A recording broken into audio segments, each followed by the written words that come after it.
There are two kinds of spiritual warfare. आत्मिक युद्ध के दो प्रकार होते हैं। मैं आत्मिक युद्ध को दो श्रेणियों में वर्गीकृत करना चाहूंगा। नंबर 1, आपके पास निष्क्रिय आत्मिक युद्ध होता है। दूसरा, सक्रिय आत्मिक युद्ध। ठीक है, ये आत्मिक युद्ध के दो प्रकार हैं, to kinds of spiritual warfare. अब कृपया यह अच्छी तरह से समझें कि मसीह में हर व्यक्ति किसी न किसी लेवल के आत्मिक युद्ध में है, एक स्पिरिचुअल वॉरफेयर के लेवल में है। हर व्यक्ति, या तो आप सक्रिय आत्मिक युद्ध के अधीन हैं या आप निष्क्रिय आत्मिक युद्ध के अधीन हैं। अब मैं इन दोनों मामलों को आसान बनाना चाहता हूं। पहला, चलिए सबसे पहले निष्क्रिय आत्मिक युद्ध से शुरू करते हैं। अब निष्क्रिय आत्मिक युद्ध क्या है? मैं निष्क्रिय आत्मिक युद्ध को एक ऐसा युद्ध कहूंगा, एक ऐसा वॉरफेयर कहूंगा जो शैतान की एक व्यवस्थित योजना होती है, एक सिस्टमैटिक तरीके से बनाया गया प्लान जिसे शैतान ने खासकर उन लोगों के लिए बनाई है जो अभी अभी मसीह में विश्वास लाए हैं। शैतान इस युद्ध की रणनीति का उपयोग नवजन्मे विश्वासियों के खिलाफ करता है। यह एक ऐसा हमला है जो उन लोगों पर लक्षित होता है जो अभी अभी नया जन्म पाए हैं।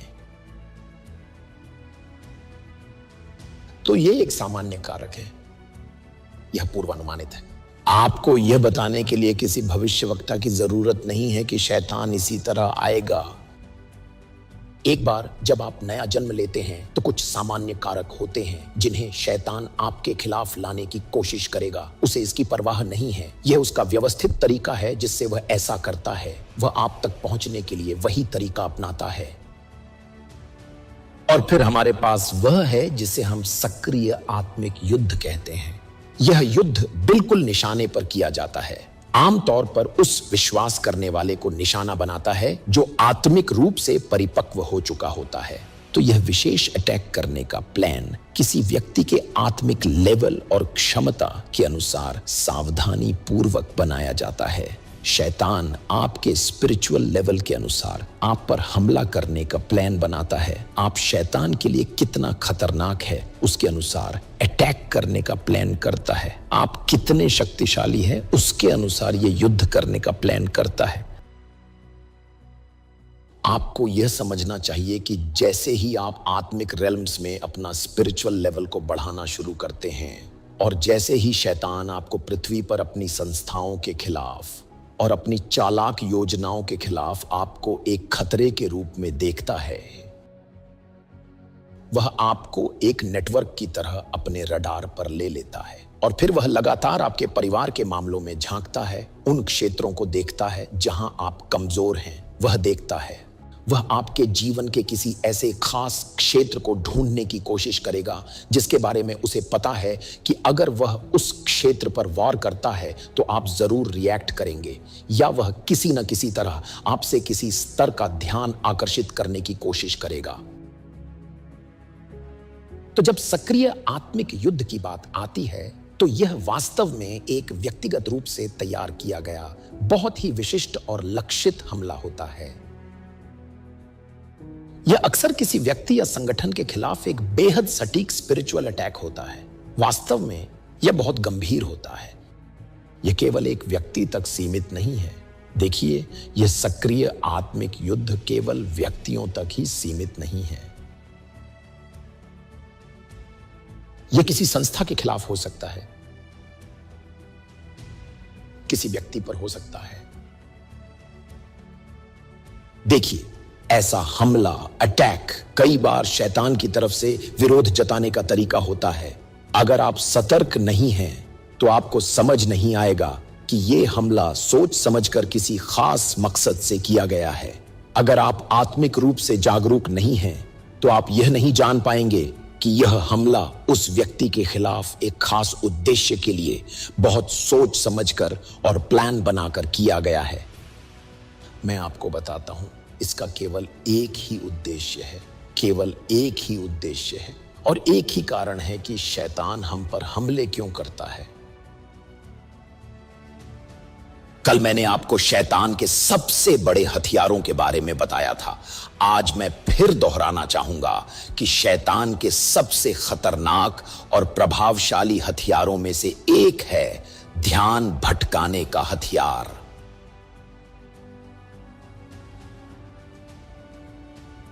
अगर आप शैतान की चालों, उसकी चालाकी से भरी हुई धोखेबाज योजनाओं और उसके फैलाए गए भ्रमजाल में नहीं फंसते तो वह आपको नुकसान नहीं पहुंचा सकता, वह आपको मार नहीं सकता। He can not kill you.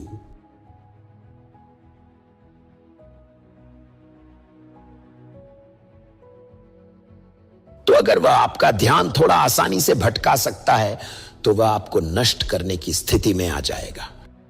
Satan will distract। किसी व्यक्ति पर विनाश आने के लिए शैतान उस व्यक्ति के ध्यान को भटकाएगा। इसलिए अगर आप अपने जीवन में हर उस रास्ते को बंद करने में सक्षम हो जाते हैं जहां से विनाश या नुकसान आपके भीतर प्रवेश कर सकता है, चाहे वो रास्ता विचारों का हो, भावनाओं का हो या हालातों का, तो आप हर आत्मिक युद्ध में लगातार जीत हासिल कर पाएंगे।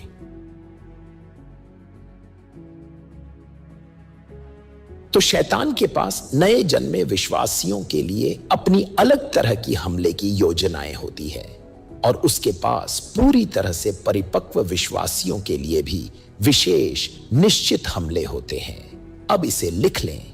निष्क्रिय युद्ध एक सामान्य आत्मिक युद्ध है जो उन सभी पर लागू होता है जो अभी अभी नया जन्म पाए हैं। सक्रिय युद्ध मतलब ऐसा युद्ध होता है जिसमें दुष्ट आत्माएं सीधे किसी इंसान या समूह पर हमला करती हैं। यह कोई छुपा हुआ युद्ध नहीं बल्कि आमने सामने का युद्ध होता है। इसलिए हर इंसान को इस युद्ध के लिए तैयार रहना चाहिए, चाहे उसे यह पसंद हो या ना हो, क्योंकि आत्मिक युद्ध जीवन का एक जरूरी हिस्सा है। यह जीवन का एक हिस्सा है। Warfare is part of the process and it's part of life. और जब तक आप जीवित हैं और जब तक आप इस अस्तित्व के स्तर पर चल रहे हैं, आपको हमेशा युद्ध के लिए तैयार रहना चाहिए। Praise the Lord.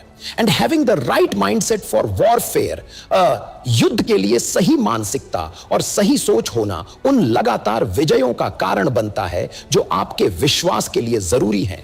That is required for your faith. Sabina,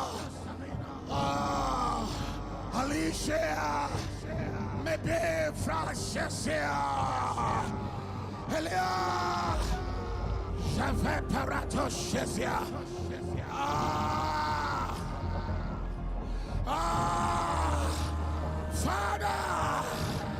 Father, make me the Noah of my time, make me the inner covered generation. Lord, I will not leave. I'm not going until you show me your path, show me your purpose for my life.